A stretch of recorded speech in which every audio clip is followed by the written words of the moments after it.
ولا تكونوا كالذين تفرقوا واختلفوا من بعد ما جاءهم البينات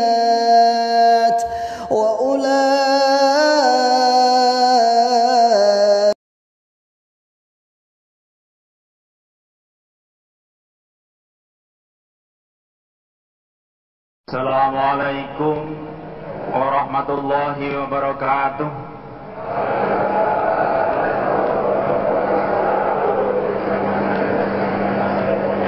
Walaupun orang jamaah, tapi kalau jamaah sudah zaman akhir, menjawab salam dia malas. Assalamualaikum warahmatullahi wabarakatuh.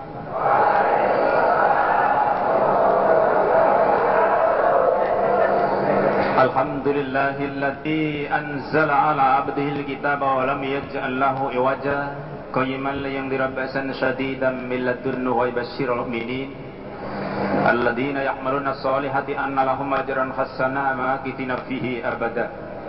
Asyhadu an la ilaha illallah wa asyhadu anna Muhammadar Rasulullah sallallahu alaihi wasallam wa ala alihi wa ashabihi amma ba'du.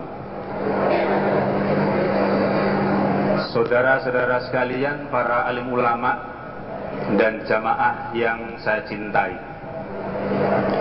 alhamdulillah, mengawali ceramah saya malam hari ini kami ucapkan syukur pada Allah atas nikmat yang dilimpahkan pada kita semua, sehingga kita bisa hadir dalam acara Thalabul Ilmi Qiraatus Sab'ah pada malam hari ini dalam suasana aman dan barokah.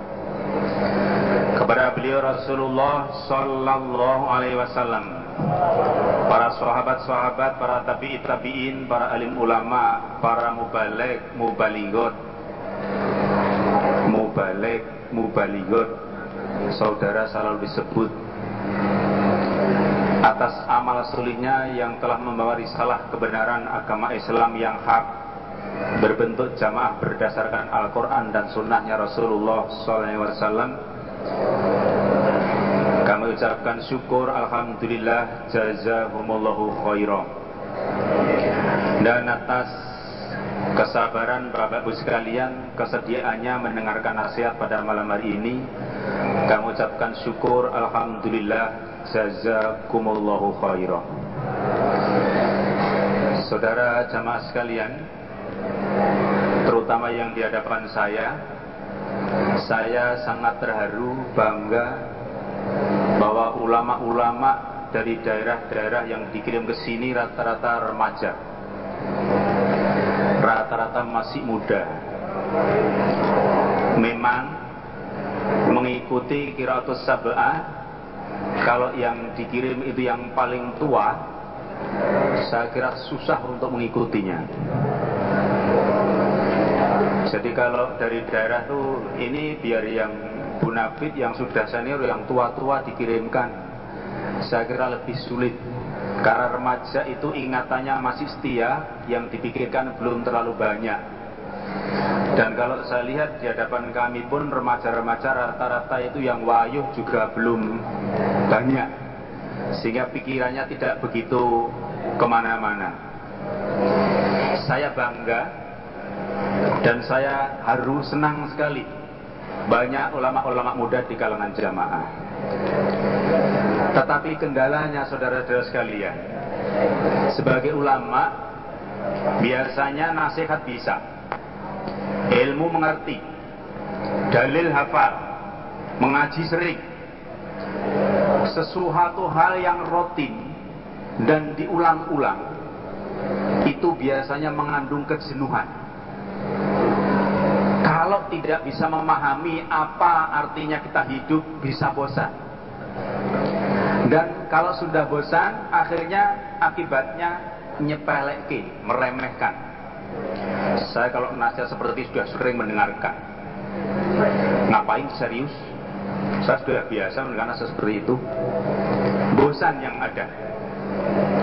Dan kadang-kadang hakikinya kita di dalam jamaah sebagai ulama itu apa? Lupa. Saudara-saudara sekalian, kebenaran Quran hadis jamaah dikumandangkan, diperjuangkan sejak 41. Sekarang sudah 2005, 65 tahun. Cukup lama. Kalau kita mengaji hadis periodenya, kalau kurva normal itu sudah sampai puncak, mungkin sudah saatnya menurun. Atau kalau kita pakai kurva 100 tahun, oke, masih ke atas. Kalau 40 tahun, sudah saatnya menurun. Tugas ulama luar biasa beratnya. Saudara yang hadir supaya bangga, yang Anda hadapi itu kitabillah. Fatlu kalamilah ala sa'iril kalam kafatlilah ala sa'iril kholqi. Keutamaan ilmunya Allah Al-Quran dibanding dengan ilmu sak jagat raya bagikan Allah dengan seluruh makhluknya. Tidak seimbang. Anda sebagai ulama dalam mensikapi mengaji qiraatus sab'ah itu berbeda-beda. Ada yang merasa ini suatu ilmu yang luar biasa, ini kitabnya Allah, menaruhnya hati-hati, selalu di atas, bawanya di atas. Kadang-kadang samaknya dengan Al-Qur'annya tebal samaknya. Karena apa? Saking bangganya, ini kitabillah, ilmunya Allah luar biasa. Ada yang bawanya di atas, kalau perlu disunggi di atas kepala. Tapi ada sementara yang bawa Al-Quran dicangking kopat kapit. Kalau tidak ada orang dikantongi, dibunderi, dikantongi, di kantongan. Karena tidak ngerti sebetulnya kalamnya Allah itu seperti apa, luar biasa hebatnya. Pada zaman Rasulullah SAW, satu ayat oleh Muhammad disampaikan ke orang-orang Quraisy, gempar orang-orang Quraisy itu. Gempar, saudara-saudara sekalian. Muhammad mau menerima satu ayat itu kadang-kadang gembrobios, tidak kuat, keringat keluar, saking beratnya menerima wahyu itu. Satu ayat Muhammad yang notabene seorang utusan itu mendapatkan wahyu yang apalagi kalau wahyu itu kodenya itu berupa kelinting, berat, keringat keluar. Anda bukan satu ayat, 1 jam 1 rukuk Al-Quran, babar belas ora keringetan. Soale lungguhe sak penake dhewe, Qur'ane doko tengah, sikile selonjor, ning ngarepe manuk Qur'ane. Mentang-mentang sudah ada maknanya, orang patek nyemak. Barang ditarik keterangane, aku serodok lali, nggak ngerti, sombong. Qur'ane cilik, pulpene spidol. Takone keri manggoni ning mburi.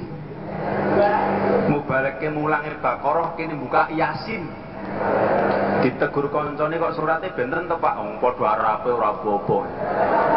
Karena sudah meremehkan. Dia sudah terbiasa. Seakan-akan jenuh karena tidak ngerti sebetulnya yang diperjuangkan itu apa. Saudara-saudara sekalian, sebenarnya yang kita perjuangkan sejak 41 Bapak Imam sampai musuhnya luar biasa itu apa? Kemurnian Quran hadis jamaah.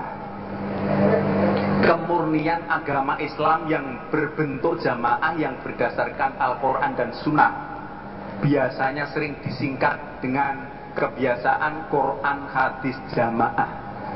Itu yang kita perjuangkan. Di dalam memperjuangkan itu, sejak waktu itu mulailah tahun 71 ada payung-payung, baju-baju yang dibentuk untuk melindungi biar perjuangan itu lancar. Pada awalnya itu telanjang. Beliau Bapak almarhum Haji Nur Hasan Al-Ubaidah telanjang Quran jamaah di bawah. Bahkan dengan gaya yang luar biasa mengatakan yang sangat keras, kasar pada mereka. Dan memang nuansanya pada saat itu harus demikian, karena bertahun-tahun dengan cara yang halus. Quran dikirakan di atas pohon, dibaca di mana yang diterangkan, orang mengatakan wah jane pinter sayangnya edan. Beliau saking bingungnya bagaimana mengajak orang biar mau, dengan cara apapun secara halus-halus tidak berhasil. Tetapi dengan ilhamnya Allah dengan cara kasar nyatanya berhasil. kamu pencuri, kamu bajingan agama kamu, kenapa kamu maling ayat kamu. Dengan cara begitu mereka berpikir, kenapa saya dikatakan maling ayat, kenapa saya dikatakan bajingan ayat. Satu persatu berpikir, lama-lama berhasil, satu demi satu. Tapi itu tidak pas untuk zaman sekarang. Anda ke masjid terus, wah kamu bajingan, kamu oh itu, Anda akan digajul sejauh-jauhnya, tidak akan diterima oleh mereka. Awalnya seperti itu, lama-lama perjuangan ditata pakai baju. Saudara-saudara jemaah sekalian, di dalam perjuangan jamaah sekarang yang sudah jadi, itu saya ibaratkan sebuah mobil yang berjalan. Pada intinya mobil itu ada aksesoris. Sekarang itu aksesoris mobil banyak sekali. Biar tampak indah, banyak aksesoris untuk kelancaran mesinnya, biar aman, biar nyaman di dalamnya. Ada sepak bola pertandingan, ada nuansa, ada persinas, ada organisasi, banyak aksesoris yang ada untuk melindunginya. Itu alat perjuangan. Tapi hakikinya sudah harus tahu, semua itu melindungi kemurnian Quran di jamaah. Saudara, ulama-ulama, Bapak Imam berijtihad, kalau musyawarah harus ada ulamanya. Artinya jangan sampai mencetuskan suatu hasil musyawarah yang menyimpang dari Al-Quran dan Sunnah. Maka kalau saudara-saudara sekalian di tengah-tengah itu tidak berani menyampaikan kebenaran apa adanya, ya sudah, tamatlah riwayatnya agama ini. Saudara punya tanggung jawab yang besar sekali sebagai ulama. Jadi saudara-saudara sekalian, kemurnian yang dijaga. Artinya kalau memasang aksesoris itu merubah dari aslinya mesin, sehingga memindahkan platina, memindahkan bursi, memindahkan mungkin kabel yang sangat penting. Sekarang mobil apalagi sangat banyak sekali komponen-komponen yang otomatis. Itu namanya aksesoris, itu merusak aslinya mobil. Saudara, ulama tugasnya semua kegiatan-kegiatan yang melindungi kemurnian Quran di jamaah, kalau sudah merongrong murninya Quran di sendiri, Anda harus mau mengingatkan. Contoh sekarang, aslinya perintahnya Bapak sepak bola pada waktu itu adalah jamaah supaya latihan lari. Tahun 80-an itu masih berjalan sepak bola itu, kalau datang di lapangan 50 orang itu 25 kipre siji, sana satu. Nanti kalau gol dong gumun ing atase bal dicegat wong sakmono kok iso mlebu. Karena apa? Namanya permainan sepak bola. Kalimatnya sudah permainan. Mestinya itu kalau gol ya tertawa, tidak gol ya tertawa. Contohnya tidak gol tertawa, sing giring wis nomen metiti tekan ngarepe, nendang luput dicekel kipere. Lah rak lucu, diguyu mergone kok lucu karena permainan. Tapi yang berkembang apa? Wasit dijuotosi, kiper diguajul manui. Ya apa tidak? Yang berkembang demikian. Yang berkembang lebih bahaya lagi, sudah maghrib wasit ijek ngemut semprit, belum dibubarkan. Dia punya pengertian sepak bola lebih penting daripada sholat wajib. Saudara sebagai ulama tidak mengingatkan dayus. Salatatun layat kulna jannah, al-aquli wadaihi buat dayus, warajulatun nisa. 3 golongan yang tidak masuk surga adalah orang yang berani dengan orang tua, yang kedua dayus, seorang yang ngerti ilmu, ngerti kebenaran tapi tidak mau mengingatkan. Padahal yang asli sepak bola yang mendapat pahala itu niatnya biar sehat, biar kalau ngaji tidak ngantuk, biar dalam perjuangan semangat. Tapi yang terjadi bukan. Ada peristiwa seorang imam kelompok membina sepak bola dengan semangatnya. Wela kok kalah terus setiap bal-balan itu. Itu pemainnya tuh dinasihati, dimarah-marah habis-habisan. Kamu itu sudah saya biayai, setiap saat kok kalah, itu pemain apa kamu itu? Ini sudah jauh dari apa namanya seharusnya sepak bola itu untuk apa. Ulama-ulama bertugas untuk mengingatkan. Jangan malah ulama-ulama muda melu tepas-tepas wis krungu qomat. Iya toh? Habis dari sepak bola sudah dengar qomat. Qad qamatis sholatu qad qamatis sholat. Serpatu dinggo icul kasro. Wah, mau jan tenan mung karep nyikati ora gol ngopo dicrito jik goyang. Dia merasa sepak bola pemain itu sudah lebih hebat daripada yang lain. Padahal menurut saya itu jauh lebih hebat yang menjadi tren jimpitan beras di kelompok itu. Dibandingkan orang pulang sepak bola mengabaikan sholatnya. Aksesoris yang saya maksud, saudara-saudara, di daerah ada musda umpamanya, tempatnya di situ dilihat untuk wudhu orang sekian banyak, kira-kira penjagaan najis bisa apa tidak? Untuk sholat ibadah, untuk ibadah kira-kira representatif apa tidak? Seorang ulama punya hak untuk usul. Wah, kalau di sini kemurnian tidak bisa terjaga, ibadah tidak bisa terjaga, harus di tempat yang bisa terjaga. Tugas seorang ulama mengingatkan, bukan malah wah ini sekali-sekali ulama ya harus bertempat yang mewah gini nih, walaupun tidak sholat tidak apa-apa sekali-sekali ya, jadi najis tidak apa-apa, yang paling-paling ya tidak diterima, besok kan diterima lagi. Kalau sudah begini rusak. Kalau sudah ulamanya rusak, sinfani minan nas, idza saluha saluhan nas, wa idza fasada fasadan nas. Dua manusia, jika dua kelompok ini bagus, manusia semuanya bagus. Jika dua kelompok ini rusak, semuanya rusak. Siapa itu? Al ulama wal umara. Ulama dan imam. Ulama dan imam ibarat bagikan seorang suami dan istri.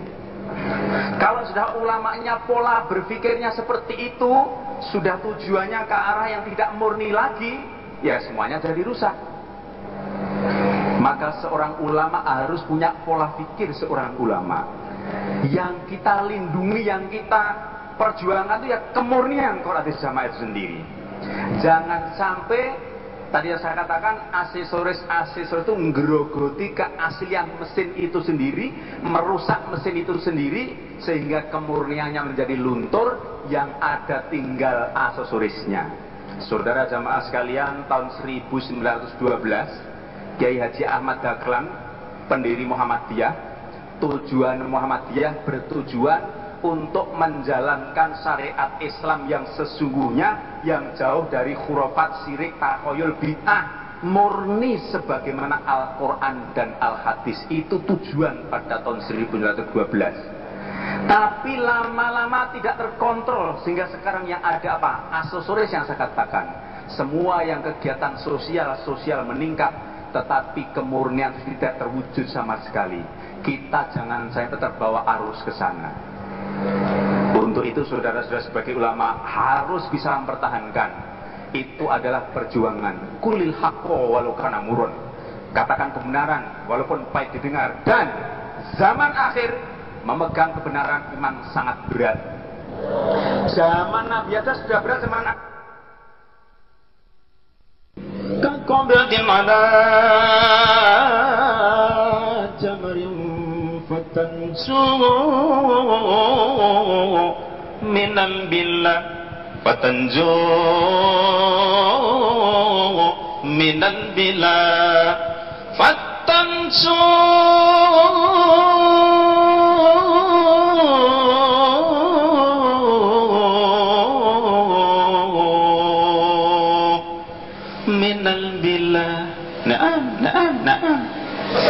zaman sudah akhir.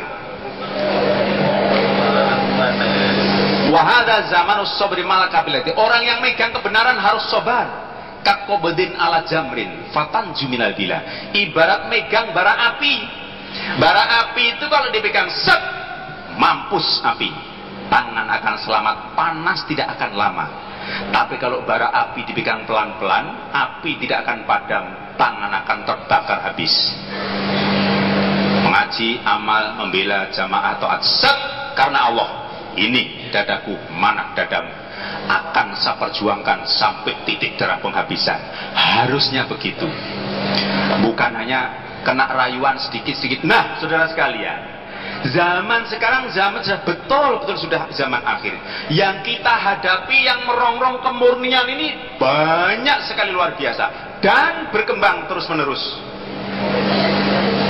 Sekarang saudara-saudara sekalian, ada yang namanya pilkada. Di mana-mana merebak pilkada. Baru usum pilkada. Maaf, seorang kiai yang notabene yang punya ruqyah, kadang-kadang tidak kuat cobaan harus diakui bahwa akulah yang punya ruqyah. Sementara organisasi diminta untuk menutupi bahwa kiai-kiai ulama imam itu tidak ada, yang ada saya ketua organisasi.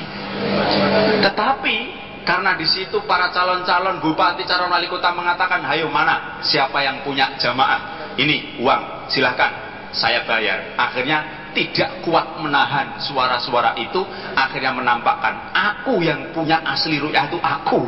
Kalau itu tuh yang dapuk saya itu ya, kalau ada hubungan harus dengan saya.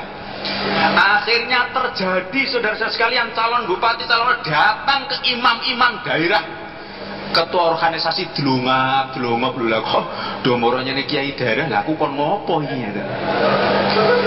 Pak, ketua organisasi saya. Oh, kamu kan yang bentuk dia, kamu kan tahu dia. Cobaan untuk membentengi kemurnian tidak gampang, saudara-saudara sekalian. Untuk membentengi niat itu tidak gampang. Cobaan luar biasa. Tugas ulama lagi untuk mengingatkan. Tugas ulama lagi generasi muda sekarang yang begitu banyak sarana-sarana untuk maksiat. Bukan hanya remaja, sarana untuk maksiat orang tua pun juga banyak. Anak kecil juga banyak. Dan begitu multi, sangat kompleks sekali masalah yang ada dalam jamaah. Ulama punya peran yang sangat luar biasa. Bagaimana punya pola-pola, punya ijtihad, ide-ide dalam masalah disampaikan untuk menanggulangi hal itu. Yang pada saat itu tahun 70-an, tahun 60-an, cobaan kemaksiatan belum seperti sekarang. Itu kalau nasihat dari habis subuh sampai jam 9. Cai di Ungaran itu habis subuh sampai jam 8 hujan deras mendengarkan nasihat. Tahun 83 insya Allah. Sekarang nasihat setengah jam rasanya seperti 63 tahun, karena sudah sering mendengarkan nasihat seakan-akan bosen. Padahal kalau orang iman tidak akan kenyang mendengar nasihat selagi belum masuk surga. Kembali masalah yang sifatnya monoton akan menimbulkan kejenuhan. Ujian bagi kita semua, saudara-saudara sekalian. Yang dulu itu namanya ya amal solih di pondok ini, namanya mondok, pagi ya usung-usung botol, usung-usung tanah, macam-macam dan lain sebagainya, biasa. Sekarang orang jamaah sudah rata-rata pada kaya. Amal soleh seperti itu kok kelihatannya kok tidak begitu laku. Wis ngundang tukang wae bayari, wong jamaah wis sugih ngopo dadak gelubur tuwak kabeh. Rasanya berat, rasanya sudah berbeda. Padahal yang kita hadang itu semakin deras kalau bendungnya semakin kecil. Bendung itu Indonesianya apa ya? Bentengnya kalau semakin kecil, semakin ya tipis, ya semakin tambah gampang hancurnya. Untuk itu saudara-saudara sebagai ulama tanggung jawab membawa jamaah. Padahal cita-cita kita itu jangka pendek, yang kita perjuangkan kita sendiri sampai mati. Yang kedua, anak cucu kita juga mendapatkan kemurnian Quran di jamaah ini. Dan cita yang lebih panjang lagi adalah ila yaumil kiamat. Maaf, di daerah-daerah kalau cita-cita itu begitu, mestinya ada analisis SWOT. Artinya di situ kita mengkaji di daerah-daerah itu apa keuntungan yang lebih menguntungkan, di daerah ini hal-hal yang bisa dikembangkan apa, potensi apa yang bisa digali untuk meningkatkan perjuangan di jamaah itu apa, yang ada apa, SDM jamaah yang ada apa, dimanfaatkan semuanya. Tidak ada yang tidak dimanfaatkan, dimusyawarahkan untuk membentengi kemurnian Quran di jamaah itu sendiri. Bagaimana caranya? Kembali dimusyawarahkan. Saudara-saudara sekalian, saya tidak koyah atau pamer, bukan. Barangkali bisa dicontoh di tempat Bapak Ibu sekalian. Di tempat kami di komplek daerah, kebetulan masjid daerah baru, orang pendatang-pendatang tidak asli dari situ. Kurang lebih ada 45 sampai 50 kakak. Orang tua saya panggil semua, Bapak Ibu, kalau Bapak Ibu saja untuk membina anak-anak kita biar menjadi anak yang solih dan solihah, kira-kira sanggup apa tidak? Sanggup. Terima kasih Pak, saya mendidik anak tidak bisa, wong saya tidak makan sekolah dari kecil sampai besar, saya tidak sekolah dan lain sebagainya. Oke, kalau sanggup tolong konsep saya, schedule yang ada ini cermati, kira-kira setuju apa tidak. Dari anak-anak cabai rawit itu saya kasih jadwal, jam 7 pagi sampai jam 1 siang itu adalah jam belajar sekolah. Jam 1 sampai jam 3 siang itu untuk jam istirahat di rumah. Itu jam istirahat dari sekolah, pulang makan, sholat duhur, istirahat, tidur diusahakan. Jam 1 sampai jam 3 siang ada anak keluar, tangkap. Orang tuanya setuju. Setengah 4 sholat asar dilangsungkan cabai rawit atau TPA, Taman Pendidikan Al-Quran. Jam 5 selesai, kami sebar untuk olahraga. Ada tenis meja, ada badminton, ada lapangan tenis 2 ban, ada basket, ada sepak bola mini, ada gubak sodor, ada. Saya sediakan.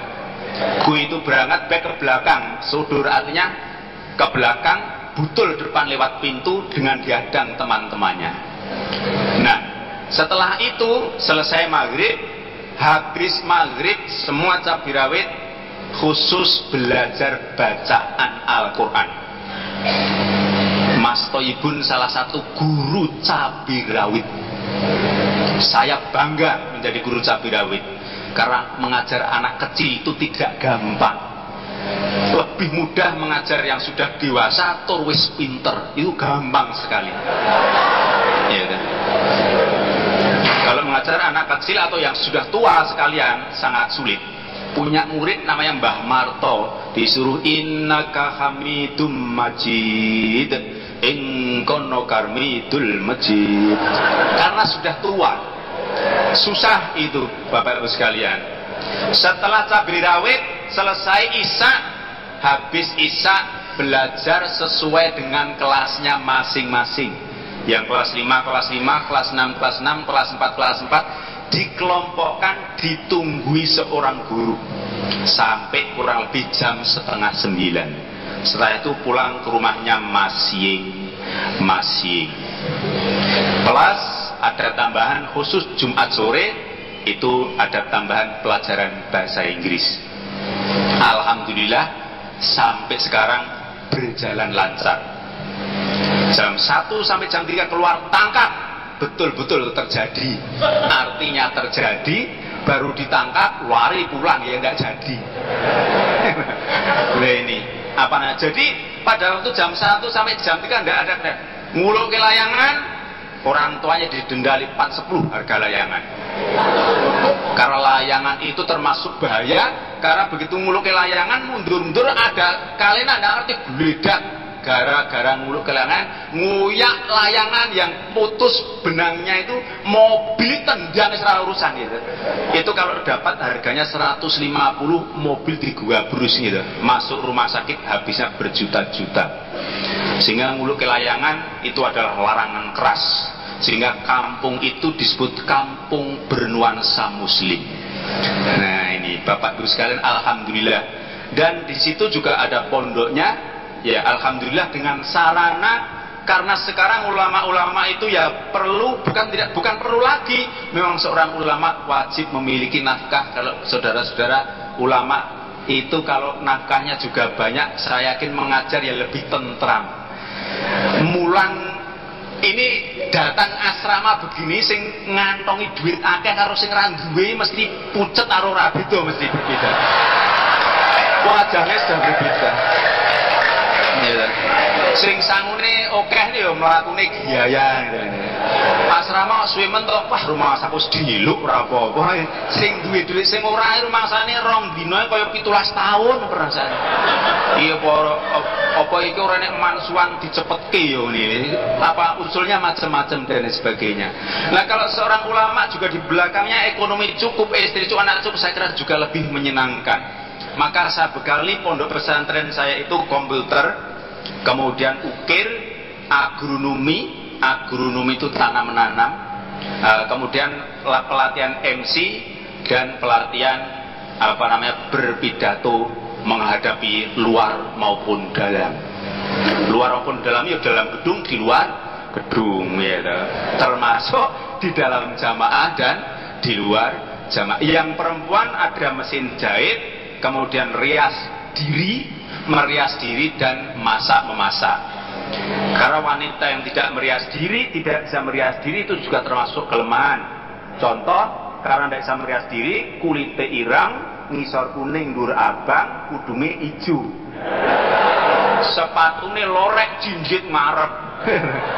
Wes dadi serupane teng ketaklik kira-kira tambah wireng karena tidak bisa merias diri. Maka perlu pelajaran merias diri. Nah, ini salah satu contoh namengi. Karena apa? Kenapa itu tempat olahraga disentralkan di daerah? Remaja-remaja semua sadaerah kalau olahraga semua ngumplek di daerah, sehingga untuk mengantisipasi remaja tidak banyak berhubungan keluar, dalam arti meminimalkan pergaulan mereka keluar sehingga tidak terpengaruh dengan hal yang maksiat. Untuk itu saudara-saudara sekalian, kembali sebagai ulama, innamal ulama warathatul anbiya. Tugas Anda itu seperti Nabi menyampaikan kebenaran. Wal takum minkum ummatu yad'una ilal khair wa ya'muruna bil ma'ruf wa yanhauna 'anil munkar. Mungkin ada yang berpendapat demikian. Mas, sekarang itu kita meramut jamaah ini sudah banyak. Kalau kita tabligh kita wah nanti banyak yang kita nanti malah tidak teramut nanti. Saudara-saudara mimpi. Saudara mengatakan jamaah sudah banyak itu kan karena nih pondok se-Indonesia datang di sini semua kelihatan banyak. Ya apa tidak? Saudara tahu di pasar di Jalan Doho dari arah sana sampai sana tuh cari yang jamaah siapa? Sepanjang jalan tepi jalan dari Nganjuk sampai Solo itu yang jamaah itu tidak ada 16 ratusan juta itu se-Indonesia itu. Loh iya, Indonesia itu luas loh, 17.652 pulau, 618 suku bangsa, 519 bahasa daerah, 33 provinsi, 362 kabupaten dan kota, 3.622 kecamatan, 30.822 kecamatan, 204 juta penduduk Indonesia. Nah, ngandel hitungan dewi. Sekian banyak 208 juta orang jamaah sudah mengatakan, wah kalau kita pemilu ini ikut mendirikan partai, wah pasti sudah banyak DPR yang duduk di kursi DPR. Mimpi ente ya. Setelah begitu ada sinyal silahkan menjadi anggota dewan, berbondong-bondong mendaftar saudara-saudara sekalian. Padahal orang luar sudah mengatakan ini pasti jadi. Wah ini ada 300.000 apa kabupaten ini, masya Allah ngeri sing krungu malah nek ora nek tenang kecilik ini nanti ya.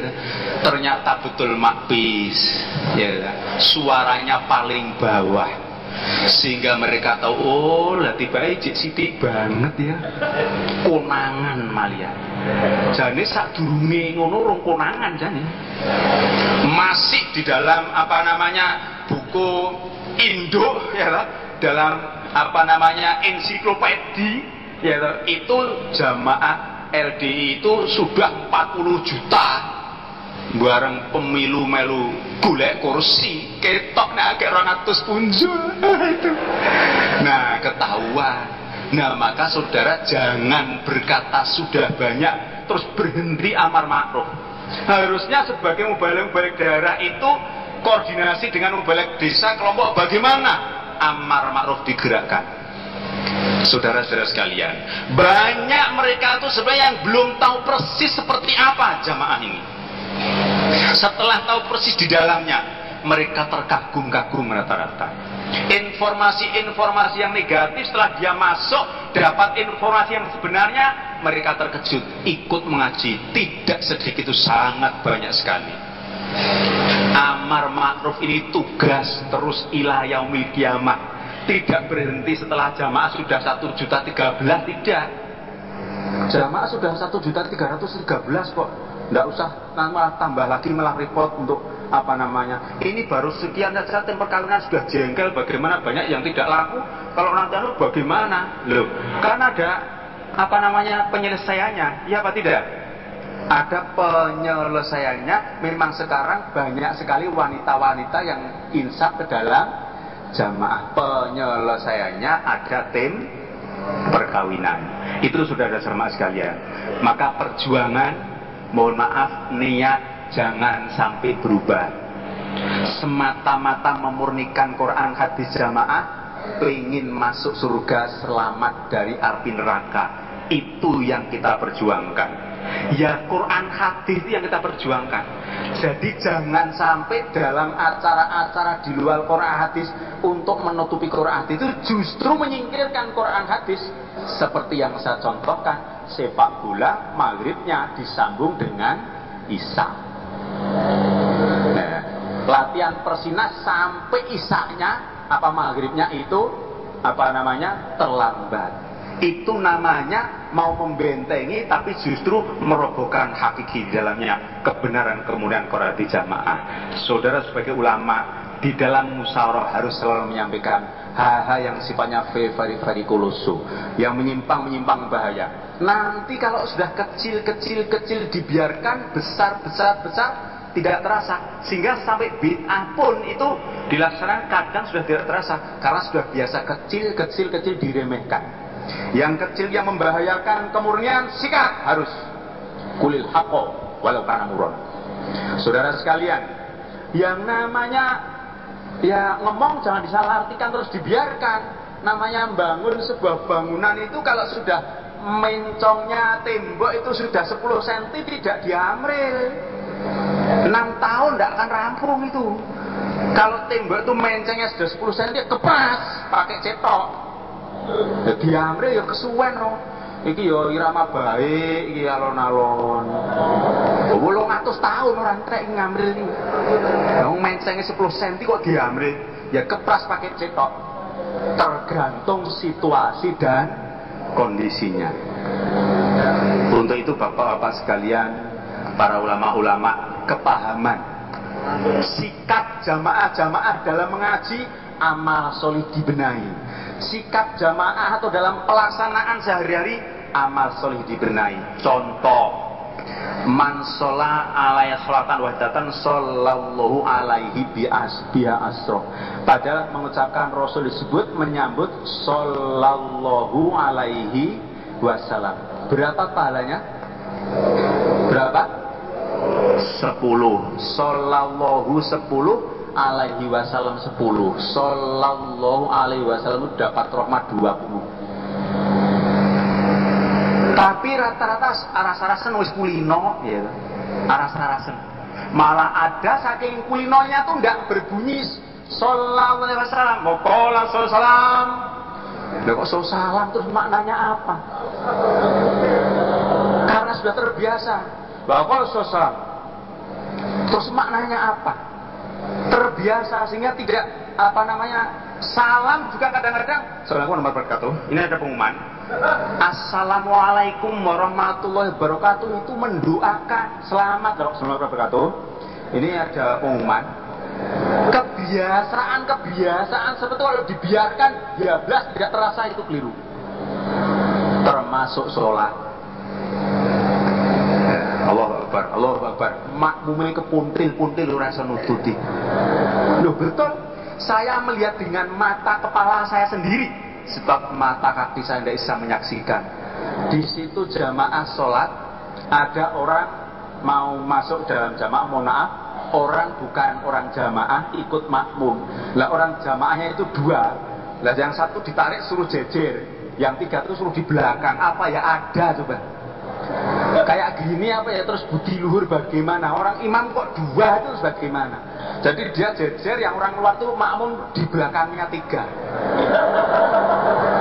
Lah saya melihat ya tidak sabar tuh. Hei, itu imamnya satu aja, jangan dua. Kono suruh ke belakang. Nah, setelah dia memainkan sholatnya, memerankan sholatnya, ya aslinya Allahu Akbar, itu belum apa sih? Allahu Akbar, sami Allah. Lah yang tiga ini tadi, yang satu ini sudah menyesuaikan wis kulino, soalnya wis kulino makmum.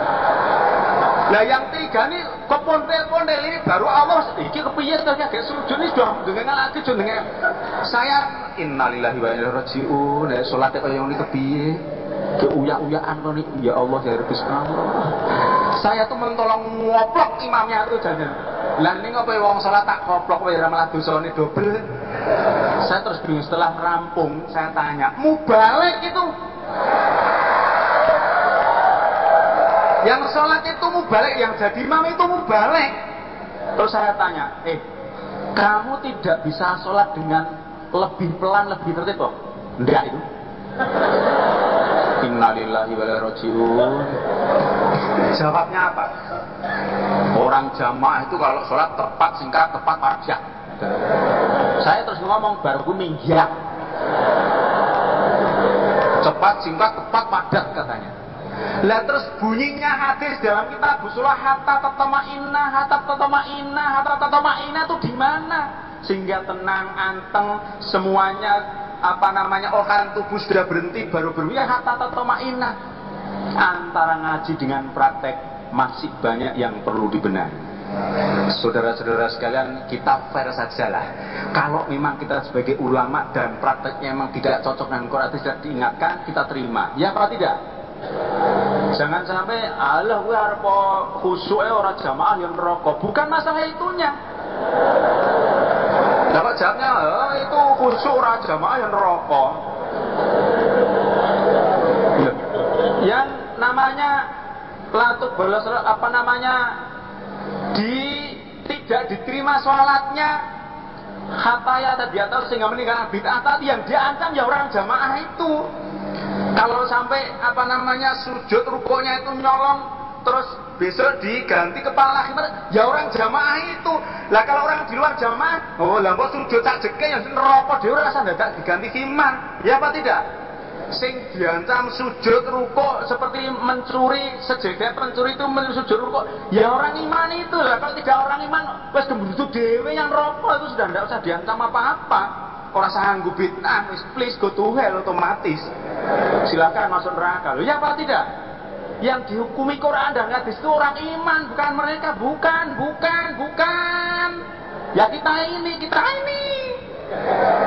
Lah kok Allah khusuk orang iman ya neraka. Lah kowe wong iman sing wong ra iman kowe khusuk, lah kowe sing iman kok ora khusuk. Utekmu kok ngendi kowe? Wong sing ora iman ora dijamin swarga kowe khusuk. Lah kowe sing dijamin swarga kok ora khusuk iki piye? Afala taskurun, apa kamu tidak bersyukur? Wong Nabi saja ditegur Nabi, ya kamu wong sudah diampuni dosanya kok ya sholat kok sampai abu-abu tuh Nabi. Lah apa aku ini tidak termasuk orang yang bersyukur pada Allah wong sudah diampuni dosanya? Lah apa ulama itu ada janji diampuni dosanya semua atau apa ada tuh? Apa ada ulama, kalau ulama itu dijamin walaupun bid'ah tetap surga? Apa ada begitu? Kan nggak ada. Ya kan? Tapi saudara punya kelebihan yang luar biasa. Idza jitamal alimu wal abidu ala sirati kilal abidi udkhulil jannata wa tana'am bima ta'mal wa kilal ulama kifhunna wasfa liman ahbabta.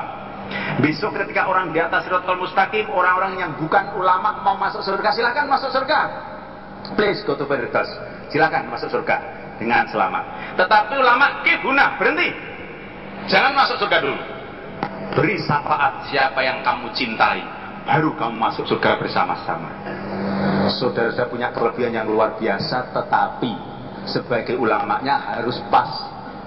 Karena Allah, kemurniannya tetap dijaga, tidak terpengaruh, dan tidak, ya itu tadi, sekarang ikut-ikutan berpola pikir ala modern, kemudian yang sebenarnya kemurnian dijaga, tiru-tiru ala modern tidak dihiraukan. Saudara dan jemaah sekalian, ulama-ulama yang di hadapan saya ini setelah ulang amal solih yang kecil-kecil dibenahi, termasuk mengucapkan kalau memang keliru ya ditegur. Pak Yai kalau mengucapkan sallallahu alaihi wasallam ingkang pasih wong menika ndongaaken dhateng Nabi. Ndongaaken dhateng Nabi ingkang sae. Salam itu kan jangan mendoakan assalamualaikum. Lah kadang-kadang ndak assalamualaikum. Lah ku ndonga kaya wong nyanyi assalamualaikum. Ke artine apa assalamualaikum artine apa? Kadang ndak jelas.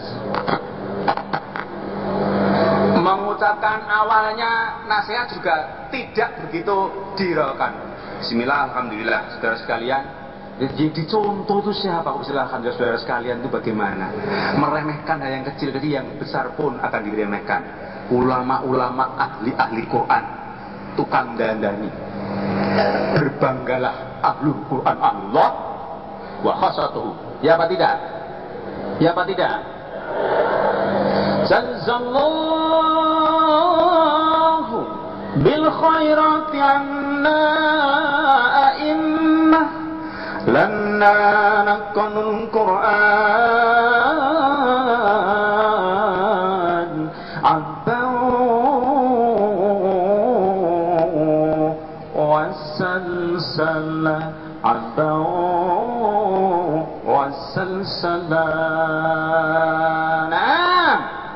Didoakan orang banyak, didoakan orang banyak, orang yang mengajarkan orang dengan murni dan berantai-rantai terus menerus. Ulama warasatul anbiya. Nah, maka amal solih keulamaannya bapak-bapak sekalian diterapkan ala ulama yang sebenarnya.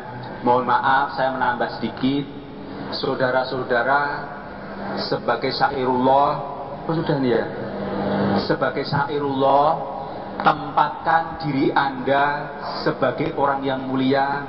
Kalau waktu memberikan kemangkulan pada jamaah-jamaah, hormatilah diri Anda sendiri.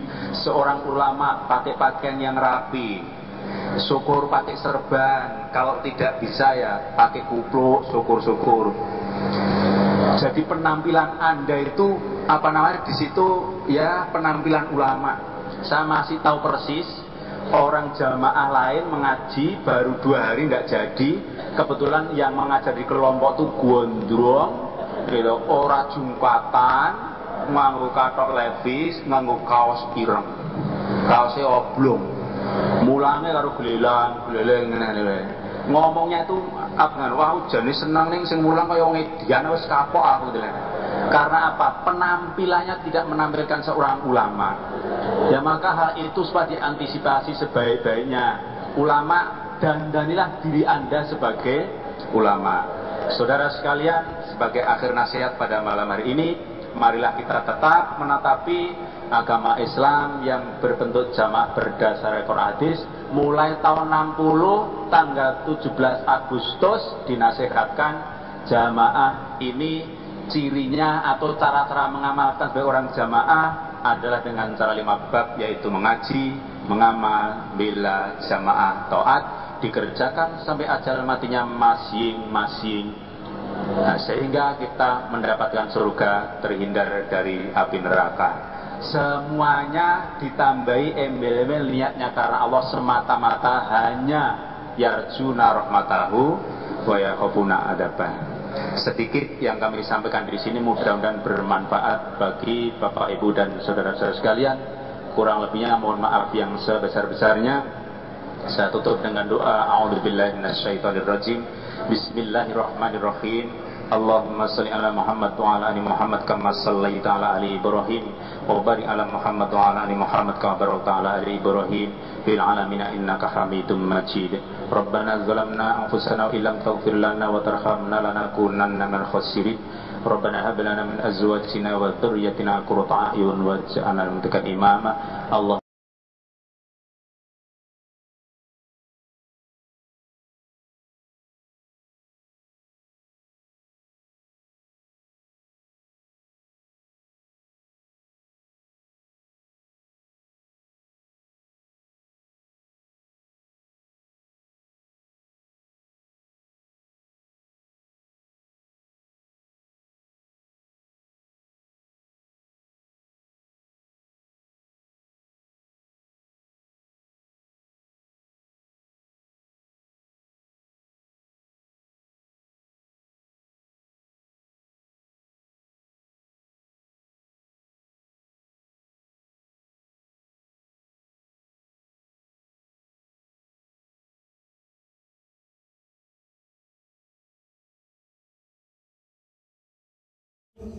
ولا تكونوا كالذين تفرقوا واختلفوا من بعد ما جاءهم البينات